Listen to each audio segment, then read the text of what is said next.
Chapter 17.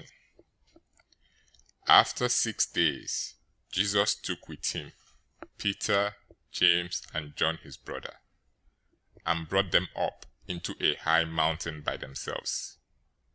He was transfigured before them.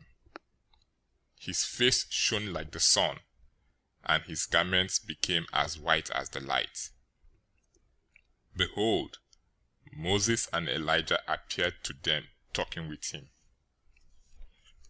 Peter answered and said to Jesus, "Lord, it is good for us to be here. If you want, let's make 3 tents here, one for you, one for Moses, and one for Elijah." While he was still speaking, behold, a bright cloud overshadowed them. Behold, a voice came out of the cloud saying, "This is my beloved Son, in whom I am well pleased. Listen to him." When the disciples heard it, they fell on their faces and were very afraid. Jesus came and touched them and said, "Get up and don't be afraid." Lifting up their eyes, they saw no one except Jesus alone. As they were coming down from the mountain, Jesus commanded them, saying, "Don't tell anyone what you saw until the Son of Man has risen from the dead." His disciples asked him, saying, "Then why do the scribes say that Elijah must come first?" Jesus answered them, "Elijah indeed comes first, and will restore all things. But I tell you that Elijah has come already, and they didn't recognize him, but did to him whatever they wanted to. Even so, the Son of Man will also suffer by them." Then the disciples understood that he spoke to them of John the Baptizer.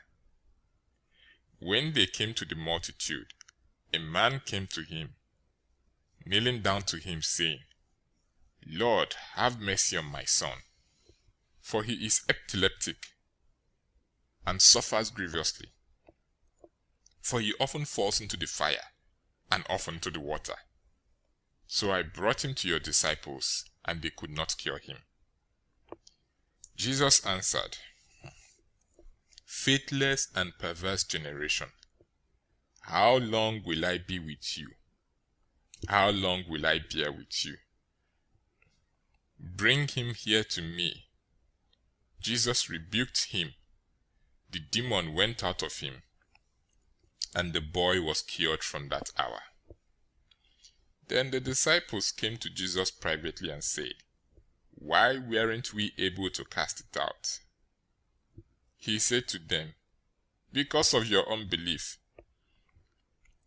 For most certainly I tell you, if you have faith as a grain of mustard seed, you will tell this mountain, 'Move from here to there,' and it will move. And nothing will be impossible for you. But this kind doesn't go out except by prayer and fasting." While they were staying in Galilee, Jesus said to them, "The Son of Man is about to be delivered up into the hands of men, and they will kill him, and the 3rd day he will be raised up." They were exceedingly sorry. When they had come to Capernaum, those who collected the didrachma coins came to Peter and said, "Doesn't your teacher pay the didrachma?" He said, "Yes." When he came into the house, Jesus anticipated him, saying, "What do you think, Simon? From whom do the kings of the earth receive toll or tribute? From their children or from strangers?" Peter said to him, "From strangers." Jesus said to him, "Therefore the children are exempt. But lest we cause them to stumble, go to the sea, cast a hook, and take up the first fish that comes up. When you have opened its mouth, you will find a stater coin. take that and give it to them for me and for you."